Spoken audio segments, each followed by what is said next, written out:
Bonjour à tous, je m'appelle Capucine Salinson de la Fondation Good Planet. Aujourd'hui, on continue notre série de vidéos, non pas à la découverte de lieux écologiques, mais à la rencontre de personnes qui font bouger les choses en France. Aujourd'hui, je vais rencontrer Camille Etienne, c'est une jeune militante de protection de l'environnement. Elle nous a donné rendez-vous devant l'Assemblée nationale, sauf que, petit problème dès 2 dernières minutes, elle a reçu l'ordre préfectoral, justement, interdisant les manifestations. Donc, on se donne rendez-vous place des Invalides pour une petite séance de sport à la rencontre des députés. Nous, on va également à sa rencontre. On y va.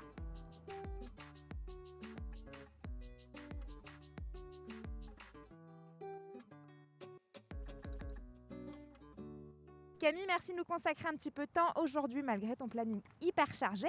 Est-ce que tu pourrais nous présenter juste rapidement ton parcours et nous expliquer un petit peu ton ancrage écologique? Moi, c'est Camille Etienne et j'ai 22 ans. Je suis étudiante à Sciences Po à Paris, normalement dans l'écologie aussi un petit peu et dans l'économie. Mais là, je suis en année de césure pour le climat. Et en gros, j'ai grandi dans un petit village perdu mais sublime, en plein milieu des montagnes, juste à côté du parc national de la Vanoise, avec des parents dans le sport et je faisais du sport et c'était un peu parti comme ça. Et puis, je me suis un peu rendu compte de l'urgence écologique parce que là où je vivais, en fait, pour moi, c'était normal et je me suis rendu compte en arrivant à Paris que c'était vraiment une chance et que plein de gens n'avaient pas ce lien à la nature, cette connaissance de la terre, de tout ça. Et donc je me suis dit, ok, il faut qu'on aille bouger un peu ces décideurs et qu'on aille utiliser les portes que mes études me donnent, les portes ouvertes, pour bousculer les choses. Donc j'ai commencé chez On est prêt, rentrant d'une année de Finlande où je m'étais formée vraiment dans les sciences dures pour bien comprendre les rapports scientifiques, tout ça. Et après, petit à petit, j'ai aussi rejoint d'autres groupes activistes au niveau européen, Adélaïde, Greta. C'était plutôt mon niveau d'action aussi de faire bouger les décideurs, soit devant les caméras en tapant à la porte comme au MEDEF, soit en dehors des caméras, soit un peu entre les deux comme on fait là, où on interpelle les députés très concrètement pour qu'ils viennent nous voir.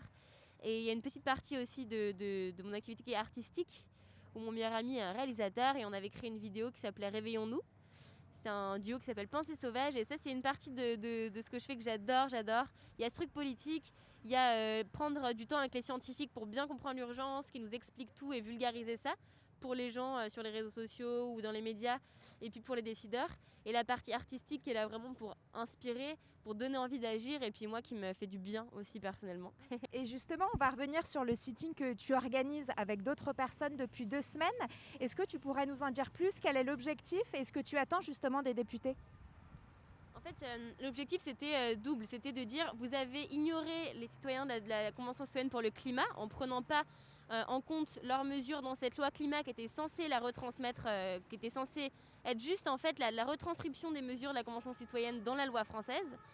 Donc très bien, c'est pas grave, la démocratie va venir toquer à votre porte en fait. Et il y avait un peu un truc de dire, nous on va aller voir du coup nos représentants parce qu'on est censé avoir ce lien à la politique, c'est aussi ça, ils nous représentent nous les gens, donc il faut qu'on puisse être capable d'aussi d'aller donner notre avis, d'aller débattre avec eux.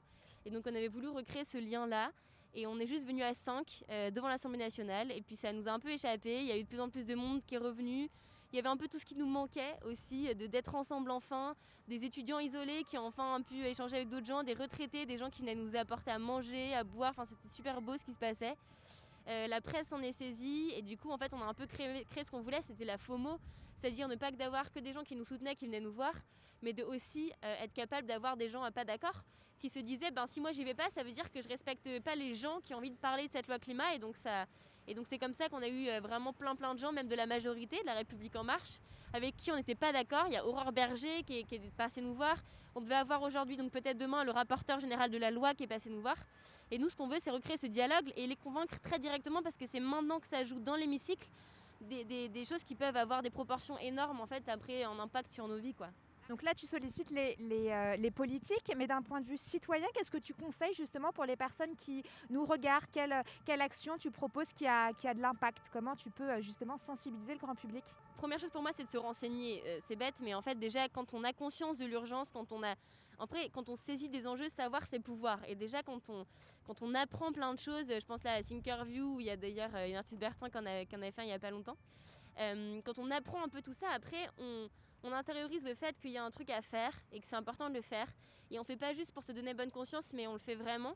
Et on est beaucoup plus capable après d'agir en fonction de nous, ce qu'on aime faire, ce qu'on sait faire dans la vie. Et ça peut tout être. Ça peut être faire de l'art, ça peut être faire bouger des politiques, faire des grands discours, faire des manifestations, des aides, peu importe notre manière de faire, mais en fait utiliser, un peu retrouver ce truc-là au fond du ventre qui nous montre que c'est pas un choix, mais c'est vraiment quelque chose qui est là. Et je pense que se renseigner, être au courant, c'est ce qui permet aussi de le réveiller un petit peu. Et puis nous rejoindre bien sûr.